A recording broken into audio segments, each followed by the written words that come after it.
Hello, મારું નામ વૈભવ છે. હું અહીંયા માસ્ટર કેમ્પ શીખવા માટે આવ્યો છું 3D શિક્ષામાં. અને અહીંયાની ફેકલ્ટીઝ બધી બહુ જ સપોર્ટિવ છે. તમને કોઈ બી રીત એ જે શીખવાડે એની રીત પ્લસ તમને જે હેલ્પ કરે એ બધું જ બહુ મસ્ત છે. અહીંયા તમે કોઈ એની ટાઈમ કોઈ બી માસ્ટર કેમ્પ, આર્ટ કેમ્પ કંઈ બી શીખવા માટે આવી શકો છો. હું માસ્ટર કેમ્પ શીખવા માટે આવ્યો હતો. મારે 2 મહિના થયા. 2 મહિનામાં મને પૂરેપૂરું માસ્ટર કેમ્પ આવડી ગયું છે. હવે નેક્સ્ટ મારે VMCમાં આગળ એનો યુઝ કરવાનો છે. તો એમને તો બી કહ્યું છે કે કોઈ બી જગ્યાએ અટકો તો અહીંયા આવી શકો છો એની ટાઈમ. એટલે અહીંયા તમે કોઈ બી ઇન્ક્વાયરી કરી શકો છો.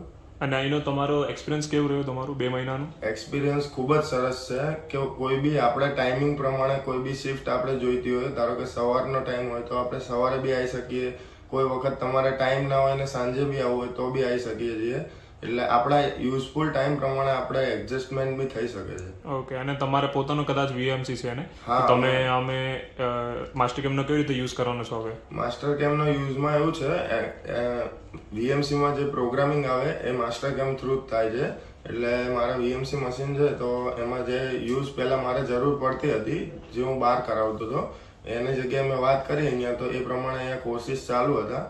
તો હવે નેક્સ્ટ ટાઈમ તેમને કીધું હતું કે અમારે પતી જાય તમારું માસ્ટર કેમ્પ, પછી બી કંઈ હેલ્પની જરૂર હોય તો બી કરી શકો છો. અને તમને અત્યારે મને એટલું કેપેબલ છું કે મારું જે વર્ક છે એ હું મારી રીતે સંભાળી શકું છું. ઓકે. અને તમને અહીંમાં 10માંથી સ્ટાર રેટિંગ આપવાની તમે કેટલા આપશો? 10માંથી સ્ટાર રેટિંગ 10માંથી આમ તો 10 જ આપી શકાય, પણ એક ડ્રોબેક કે એવું કંઈ બી સમજી શકીએ કે આપણો અંદરથી એવું હોય એટલે 10માંથી 9 આપીએ છીએ. Okay. Thank you very much. Thank you.